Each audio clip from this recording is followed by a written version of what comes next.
Estem aquí amb l'MVP del partit i MVP, el senyor Marc García, de Vicenç Plantada.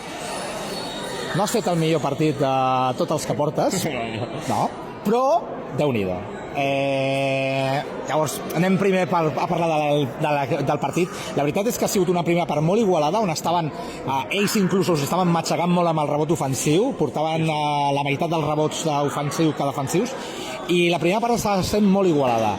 Com l'has vist? Bueno, jo el que he vist bàsicament és el de sempre, o sigui que ens fan molt de mal el rebot ofensiu, però bueno, després de la segona part hem entrat la zona, que com podeu veure ens ha anat superbé, i a partir d'allà hem corregut una mica i hem agafat una distància assequible, i a partir d'allà doncs ens hem acomodat i mica en mica hem tot el partit.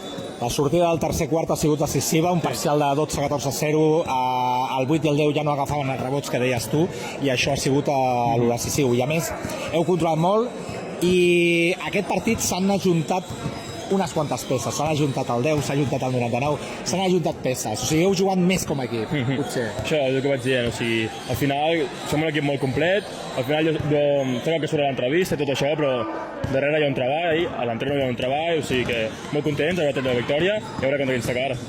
L'entrenador estava molt matxacón, a més, o sigui, ha sigut bastant. Però bueno, felicitats perquè esteu a quarts, ja queden 8 només. I tots els partits ara són complicats. Realment, jo pensava que guanyaria Cultura Badalona. Sí, també. Però, mira, heu sorprès. Llavors, teniu alguna preferència ara ja o...? Bueno, a veure, no tenim cap preferència, però el partit que ens toqui l'hem d'afrontar amb ganes i cap endavant. La llauna que va caure l'altre dia. Sí, jo tinc un par de companys que vaig jugar amb ells al Sant Pep i bueno, vaig parlar amb ells i és que aquí a la Copa Golejal passa qualsevol cosa, ja sabem.